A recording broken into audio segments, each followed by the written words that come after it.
லோகேஷ் கனகராஜோட படத்திற்கு முன் சுந்தர் சி இயக்கத்தில் நடிக்க ரஜினி முடிவு செய்திருப்பதா தகவல்கள் வெளியாகிருக்கு.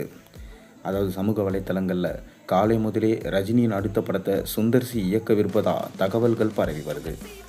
அருணாச்சலம் படத்திற்கு பிறகு ரஜினி சுந்தர் சி கூட்டணி இணையவிருப்பதாகவும் இதன் தயாரிப்பாளர் உட்பட விவரங்கள் விரைவிலே தெரிய வரும் எனவும் குறிப்பிட்டிருக்காங்க.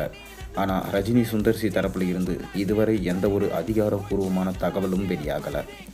தற்போது இமயமலையில் இருந்து திரும்பியிருக்க ரஜினி அடுத்த படத்தை முடிவு செய்ய கதைகள் கேட்டு வராரு.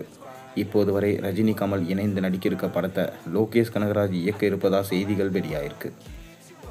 இது அதிகாரப்பூர்வமான அறிவிக்கப்படவில்லை என்றாலும் கூட்டணி முடிவாகிடுச்சு.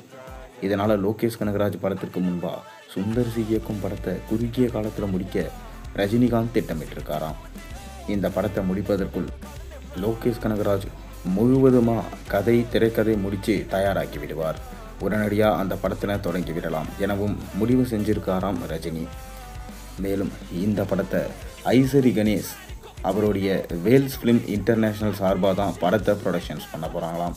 அது மட்டும் இல்லாமல் இன்னும் 2 ப்ரொடியூசரும் இந்த படத்தில் இருக்காங்க.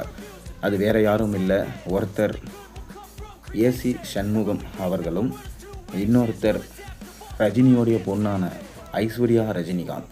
இவங்க தான் 3 பேரும் சேர்ந்து இந்த படத்தை பிரம்மாண்டமாக ப்ரொடக்ஷன்ஸ் பண்ண போகிறாங்க.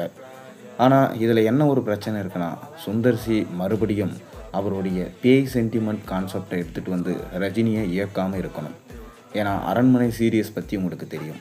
கடைசியாக வந்த அரண்மனை சீரியஸ் தப்பிச்சது.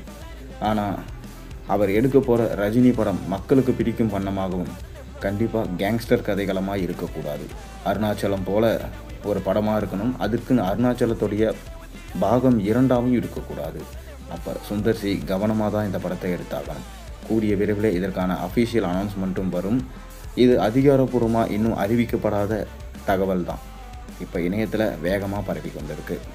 கூடிய விரைவில் இதற்கான அஃபிஷியல் அனௌன்ஸ்மெண்ட்டும் வெளிவரும். ரஜினியே அதை பற்றி கூடிய விரைவில் சொல்லிடுவார். பொறுத்திருந்து பார்ப்போம். நீங்கள் சுந்தர் சியும் ரஜினியும் இணைந்தால் நல்லா இருக்குமா, நல்லா இருக்காதா? உங்கள் கருத்துக்களை மறக்காமல் கீழே கமெண்ட்டில் பதிவிடுங்க. மேலும் சேனலில் போடுற ஒவ்வொரு வீடியோஸும் பிடிச்சிருந்தா மறக்காமல் சேனலுக்கு சப்ஸ்கிரைப் பண்ணி லைக் பண்ணுங்கள், பெல் ஐக்கனை ப்ரெஸ் பண்ணுங்கள். அப்போ தான் போகிற வீடியோஸ் எல்லாம் உங்களுக்கு நோட்டிஃபிகேஷனாக வந்து சேரும்.